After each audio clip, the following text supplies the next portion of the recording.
roll. Hi, friends. I'm the Reverend Kris Bergstrom. I'm happy to be a minister in the United Church of Christ, and some of my best friends are Disciples of Christ members, and so I'm pleased to be with you for this brief conversation today. I am by no means an expert on the topic of polity, but this brief presentation will hopefully give you an opportunity to understand and think about some things that you'll be able to discuss and apply later. I was in education before I was in ministry, and I remember being told that people appreciate knowing what time it is rather than knowing how a watch works. So we'll use that metaphor as we go into this topic of polity, both in the world of our friends, the disciples of Christ, and in the United Church of Christ. And polity is a term that helps us understand how people have organized an organization. Now, we don't usually talk about our churches being organizations or organisms, but the reality is that an organization, a group, a team is usually organized around a particular purpose. And I think this is important to understand as we look at how our churches are organized. Now, if you're thinking about organizations in general, there might be a question about who's the boss and who gets to make decisions, right? On a different level, people sometimes want to know who has power or who has influence. But for us, I think this idea of churches being an organization helps us understand how people get along, how they connect with each other, how they relate to each other, and how they do the good work of our churches. So that's a little bit of a foundational piece for this idea of polity.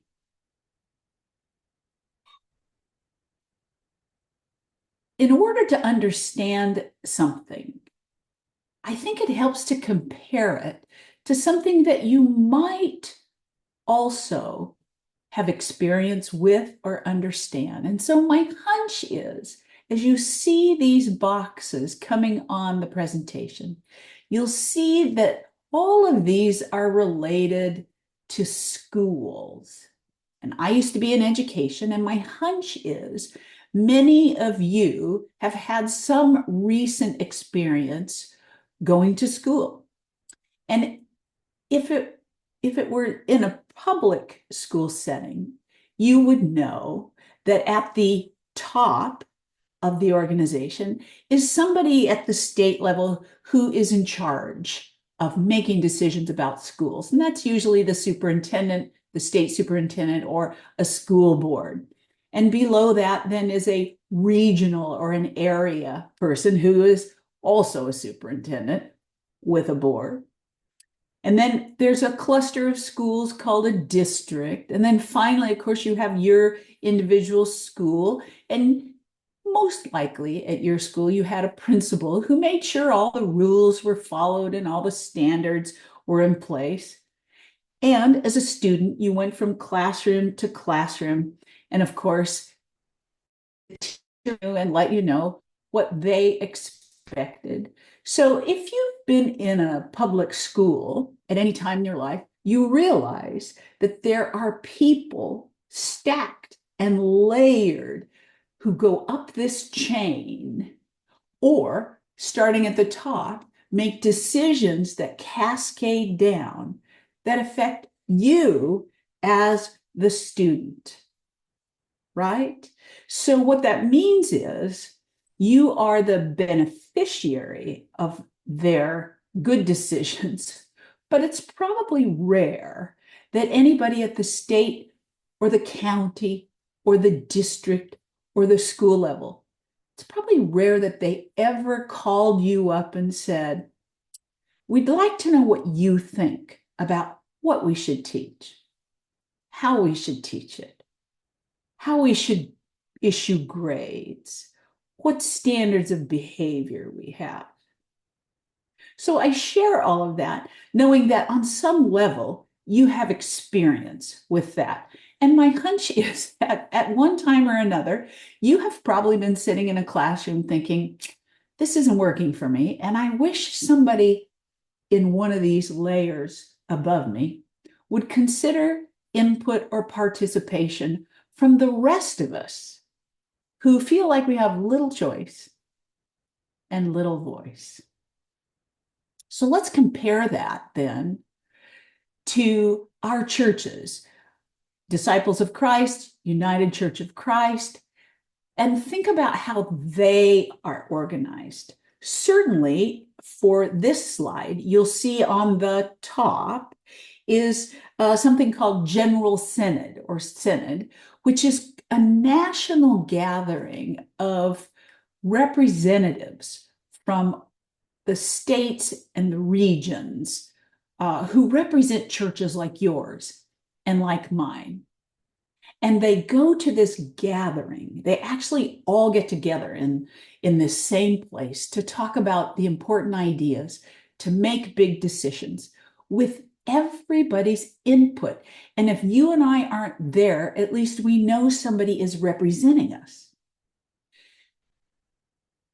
Our churches in the United Church of Christ, in my tradition, are organized as conferences, right? Or in our Disciples of Christ nomenclature, they are regional gatherings, right? But this is a cluster of a number of churches where, again, they get representation. They are invited to important conversations. They're invited to participate. Their input matters. Notice the difference here at the General Synod level or the conference or regional level. The people who gather to make big decisions are actually asking the people in the churches for input. That's compared to the public school system, that kind of flips everything upside down, which, if you've been listening to any Bible stories lately, was sort of kind of how Jesus interfaced with people in his day. He used to say, you have heard it said one way, and I tell you this, the flipping of the paradigm or the relationships. We also, in the United Church of Christ anyway, have associations, which are, smaller clusters of churches where everybody gets to give input, where everyone is asked for their ideas, and where people, again, come together to make a decision together. But in the life of the local church, for disciples, for UCC, that's where the magic happens. Because in our churches, we make decisions that affect where we are in our church. A church in Covina, in Southern California, comes together to discuss, to discern how they can be in ministry, how they can work together, just like a church in Minneapolis, Minnesota, comes together and makes decisions for their context. There isn't anybody above them who is requiring or directing those activities. They are autonomous, which means each individual church discerns, prays together to make the best decision for the people in that setting. And here's really the purpose of this brief presentation. And this is where you come in. As a member, as a participant in your local church, one person with one voice gets a vote in all the decision-making that's happening. Who gets hired as pastor, what the budget is, what the programming is for youngsters and for young adults. At the member level in our polity, each one of you has an impact. Each one of you is important. And I have to say that we count on you coming to the local church, asking questions, making suggestions, and being brave enough to say, I don't know if that's going to work for us. We need that kind of input. We thrive on that. That's the heartbeat of the local church. And so when you compare the school system, where in this cascade of levels, as a student, you may be kind of at the end of the line and maybe not always considered in decision making.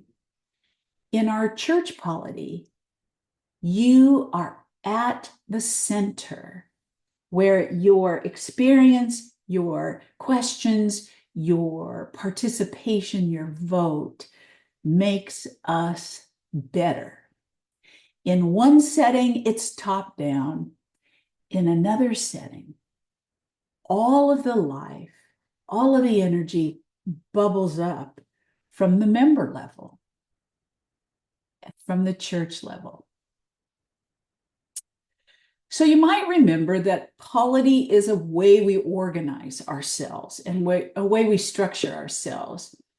And it gives us freedom to explore and to think about and discuss and make decisions about all matters of faith and practice. Faith and practice. That's the intersection at the local church where we are inspired and we are equipped to do good work. And it also affirms our freedom to make choices that are important for each individual local church. And what happens in Southern California may be entirely different in many ways than what happens in Minnesota. We enter into life in the local church in the spirit of covenant, and I'm sure you've heard that word. The spirit of covenant is so much more than, am I a member or not? Covenant is a compact, a promise, a deeply spiritual and important connection among those who want to come together for good. So you'll remember from your school days and your English classes that those first two letters of covenant, C-O, are also the first two letters of cooperative, C-O, and that C-O really reminds you that the term is always about bringing people together in a cooperative and collaborative way. And the reason we do that, again, is that we are inspired by and we're following the life example of Jesus. And that's the so what. We are reminding you that you matter and that we need you and there's a place for you and you have a voice.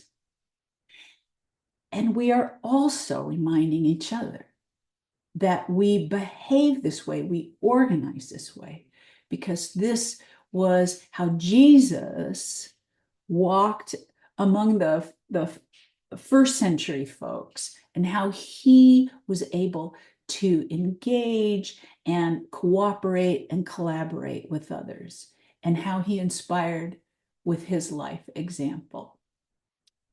So now the question is about your life example. And you might take some time to think about these questions about how does God speak to us in this covenant? How does God teach us and speak to us and lead us and inspire us when we are listening to and working with other people?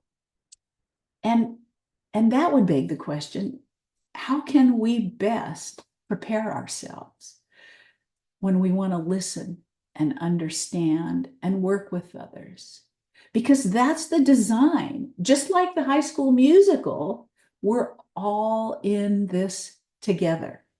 So you might want to think about those questions and inspire your church leaders to do the same. I think at some point in this program or your experience in the local church, you might find yourself interviewing others. You might find yourselves being interviewed. There may be a project that you are participating in. Look for opportunities to watch how people learn to work together. Look for ways that you to work with others. And in that context, in that environment, we discover an amazing opportunity to see God in all and all in God. I wish you well in your pursuits in this great project, and I thank you for your willingness to consider a few of these ideas and these questions.